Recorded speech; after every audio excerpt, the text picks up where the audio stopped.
Assalamualaikum semuanya, kami dari kelompok 11. Pada kesempatan kali ini, kami akan menyampaikan tentang kebijakan harga. Untuk nama anggota kelompok kami, yang pertama ada Ervina, ada Dana, ada Aziza, ada Noval Faiz Azri, dan ada Arvin.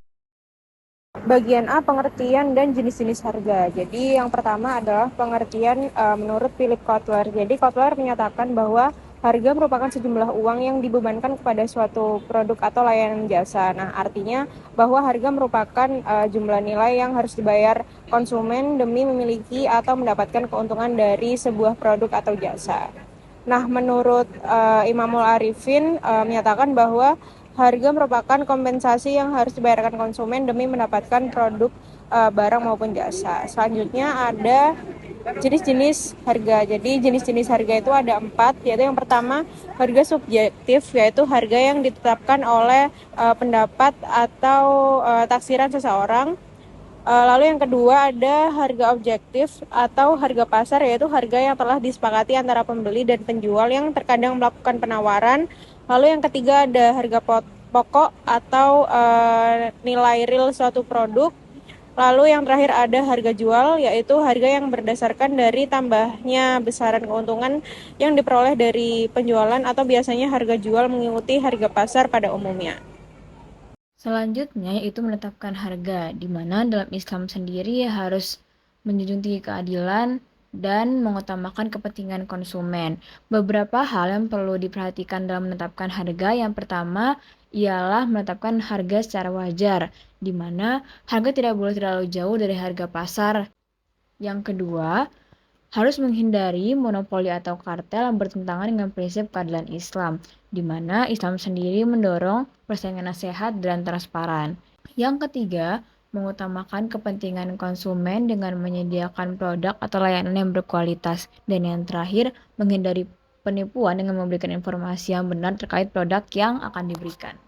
Materi yang selanjutnya yakni merespon perubahan harga. Merespon perubahan harga berhubungan dengan tindakan yang akan dilakukan sehubungan dengan tindakan para pesaing produk yang melakukan kebijakan dengan menurunkan harga. Hal-hal yang perlu dicari tahu sebelum mengambil kebijakan dalam menyelesaikan masalah antara lain yakni apa yang menjadi penyebab pesaing menurunkan harga, apa dampak bagi perusahaan kita, serta bagaimana respon dari perusahaan lain. Akan tetapi, yang paling penting harus diketahui adalah bagaimana reaksi pelanggan terhadap keadaan sehingga dapat mengambil strategi yang tepat dalam mengambil masalah. Selanjutnya, praktik kebijakan penetapan harga berdasarkan af'al Rasul. Inti dari penetapan harga berdasarkan af'al Rasul adalah dalam praktiknya, penetapan harga harus mempertimbangkan biaya produksi seperti bahan baku, tenaga kerja, dan biaya lainnya, serta harus memberikan keuntungan yang wajar bagi produsen atau penyedia jasa. Harga juga seharusnya tidak merugikan konsumen atau mengeksploitasi mereka. Prinsip-prinsip yang dapat diterapkan dalam praktik kebijakan penetapan harga berdasarkan af'al Rasul. Yang pertama ada keadilan.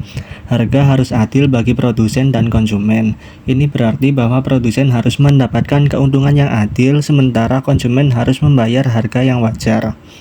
Yang kedua, transparansi. Semua informasi mengenai harga harus jelas dan terbuka bagi konsumen. Ini meliputi penjelasan mengenai komponen harga dan cara perhitungannya.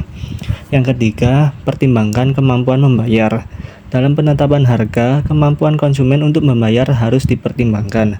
Harga tidak boleh terlalu tinggi sehingga konsumen tidak dapat membeli produk atau jasa yang mereka butuhkan.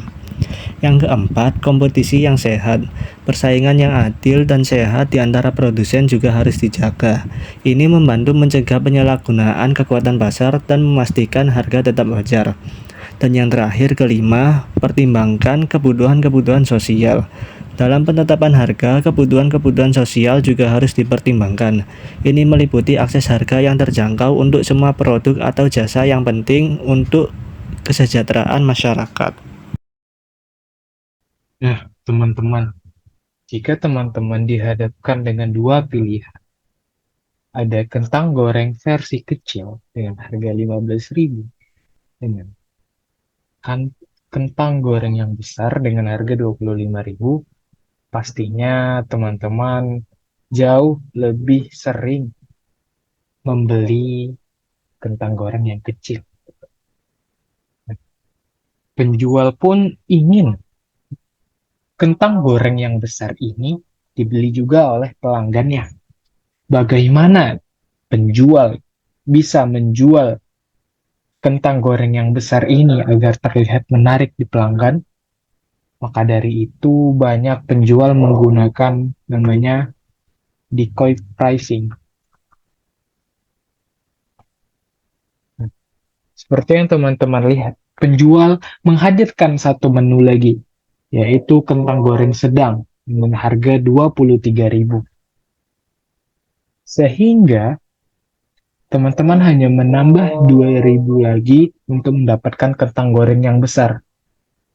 Nah, produk kentang goreng yang sedang ini memang tidak ditujukan untuk dibeli oleh banyak pelanggan, namun hanya menjadi produk decoy.